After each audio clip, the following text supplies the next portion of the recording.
what is the biodistribution of this product, this messenger RNA lipid nanoparticle? Well, guess what? It distributes everywhere. This is something that I would have known quite readily because I work with lipid nanoparticles. I could have told you that lipid nanoparticles, I usually say, they need a door crack, whereas a virus needs an open door. So, and a normal vaccine needs an open door. So a normal vaccine stays in the arm, pretty much, 99.9% or so, or 99%. A lipid nanoparticle needs a door crack to get out. A large majority of the lipid nanoparticle does not stay in the arm. In fact, we now know that a large part of it goes into the lymph node right underneath here and still making spike protein 60 days later. That's a wonderful study from Cell. So this is something that's called pharmacokinetics.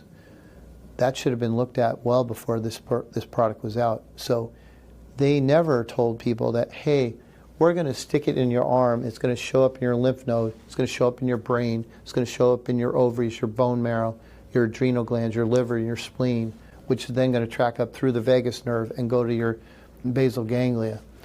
All these things are happening. Why do I know? Because the studies have been done now. If they weren't done by Pfizer, or Pfizer did them, they didn't tell anybody. So what I just told you was, it's not staying in the arm, it's producing spike for up to 60 days. The spike, as we know, is actually being found up to 15 months later in monocytes and other cells. It's not being degraded, all right? This is a big deal. People should know these things, right? It's blocking p53, the guardian of the genome. It's actually blocking microRNA 27A, which is also upticks in colon cancer. It's actually affecting many things that are going to increase cancer risk. BRCA, the breast cancer gene, interferes with that.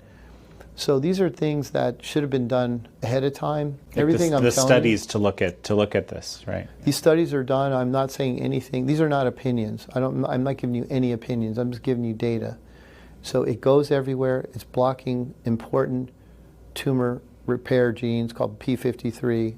It's blocking BRCA. It's also messing with microRNA 27A, which has caused upticks in colon cancer cells. It's causing production for up to 60 days. It's messing with toll-like receptor 7 and 8, which you and I have pretty similar. It should be almost similar to toll-like receptor 7 and 8. They're part of our overall genome of everybody that's in this room. Those are important for immune surveillance for viruses. So we're going to see this huge uptick in all the viruses that lay kind of dormant in our body, like the herpes virus family. So in my clinic right now, I am seeing 3 to 5 people a week because they know that I am taking a lot of time in my practice to do COVID. And they're coming to see me with long COVID, and they're coming to see me with problems with after the vaccine. And these people are coming in and they're exhausted, they don't feel good. And what I'm finding is a huge number of them have reactivated Epstein-Barr, herpes simplex, herpes zoster, CMV. I've not had an interview with anyone where I've actually revealed that to any big audience. This is an incredibly important thing. A lot of people are looking at this long COVID if it's all viral related problems specifically to the spike protein or to other issues. They don't know that we're seeing this huge reactivation in the viral herpes virus family. And we have treatment for it. It's been working really, really well.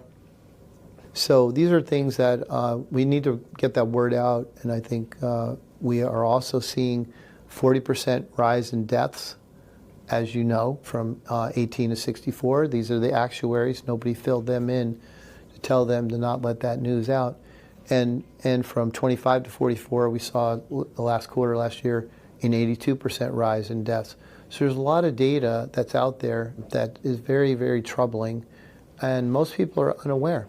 And it's our job to kind of let people know this platform, this lipid nanoparticle messenger RNA platform, I don't care what you attach to it, it is always going to travel everywhere. It's always going to be a problem. And that's why you see the distribution of disorders coming from this after the vaccines affect so many different organ systems, because it distributes everywhere. And so I heard somebody say, we don't know why it does all these things. Well, we know why. It's a lipid nanoparticle. It goes everywhere. It's like, I tell people it's like garlic. So, this is not something that's controllable. And it doesn't matter if you're doing it for RSV, it doesn't matter if you're doing it for influenza. If you do a lipid nanoparticle platform, you're asking for trouble. You're asking to have an uncontrolled distribution pattern.